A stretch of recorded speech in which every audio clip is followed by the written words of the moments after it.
Jim and the Beanstalk.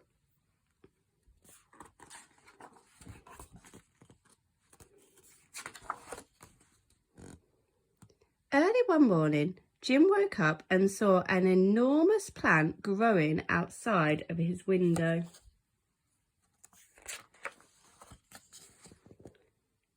"That's funny," he said. "It wasn't there yesterday.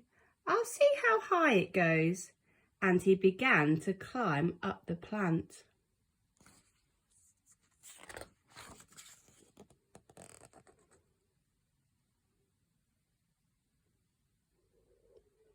"It certainly is a big plant," he said, as he went into the clouds.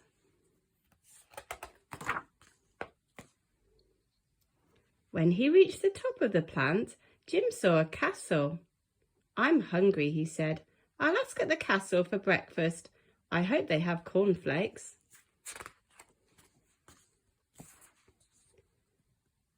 Jim ran to the castle and knocked on the door. He waited and waited until the door was slowly opened by a very old giant. "Aha," said the giant, "a boy, a nice juicy boy. 3 fried boys on a slice of toast. That's what I used to enjoy eating in the old days. But I've got no teeth now. Come in, boy, you're quite safe."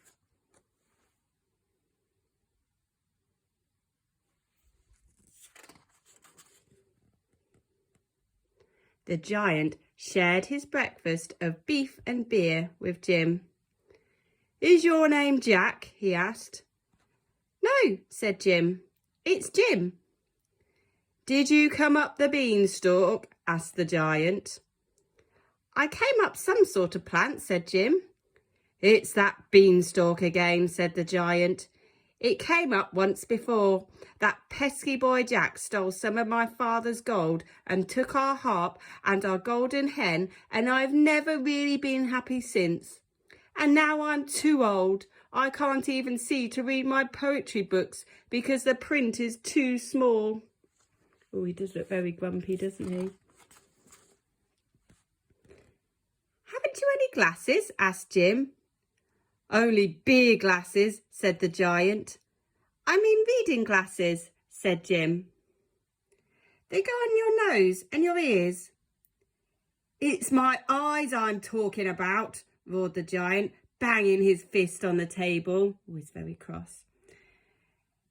"These glasses are for your eyes," said Jim, and he explained about glasses while the giant listened carefully. "Get 'em," said the giant fiercely when Jim had finished. "Get 'em for me. I'll pay good gold."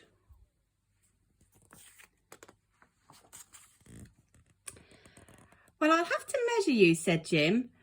So Jim measured the giant's head. Oh, the giant's looking a bit happier there. I think he might be a bit excited about these glasses.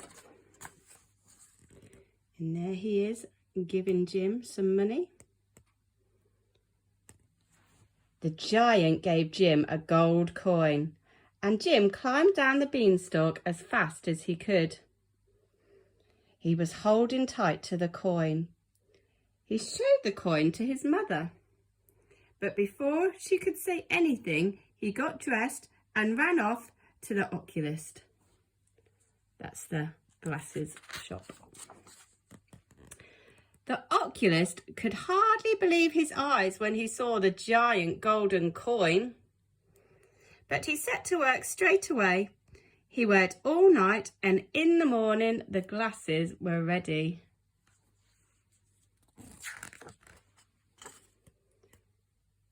Jim carried them home. Then he tied them on his back and climbed up the beanstalk. Getting some strange looks, isn't he? The giant loved his glasses and began reading rhymes to Jim as soon as he put them on. "You're a good boy," he said. "Now I can see you properly. I wonder what you'd be like to eat. I can't eat anything much nowadays because I've got no teeth." "Why don't you have false teeth?" asked Jim. "False teeth?" roared the giant. "Never heard of them. So Jim explained carefully about false teeth while the giant listened carefully. "Get 'em," said the giant when Jim had finished. "Get 'em for me. I'll pay good gold." So Jim measured the giant's mouth. There he is with a tape measure. "Make them big," said the giant, "and sharp. I like sharp teeth." The giant gave Jim another gold coin, and Jim climbed down the beanstalk as fast as he could, holding tight to the coin. He showed the coin to his mother, but before she could say anything, he ran off to the dentist. The dentist could hardly believe his eyes when he saw the giant golden coin, but he set to work straight away. He worked all night, and in the morning the teeth were ready.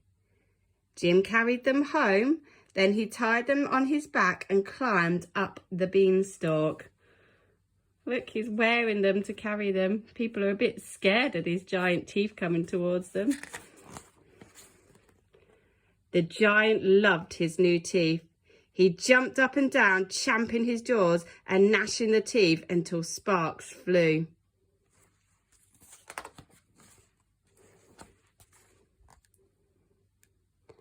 Then the giant sat down and looked at himself in a mirror. "Ah," he said, "I used to be a good-looking lad. Great head of flaming red hair I had, and now look at me." "Why don't you have a wig?" asked Jim. "A wig?" roared the giant. "Never heard of a wig." So Jim explained about wigs while the giant listened carefully. "Get one," said the giant when Jim had finished. "Get one that's red and curly. I'll pay good gold." So Jim measured the rest of the giant's head. There he is measuring the giant's head with his tape measure. The giant gave Jim another gold coin, and Jim climbed down the beanstalk as fast as he could, holding tight to the coin.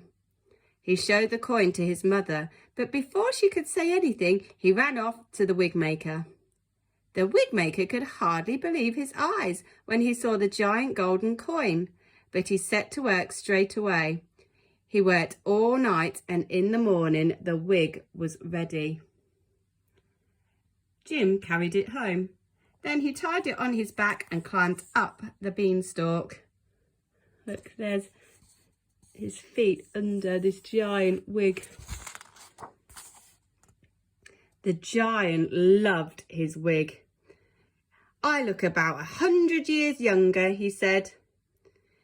He put on his best clothes and he danced around the room, beaming at himself in the mirror. "Marvellous, wonderful," he boomed.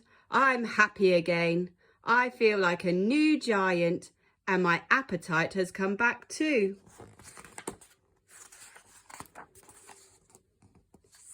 The giant stood still and looked at Jim.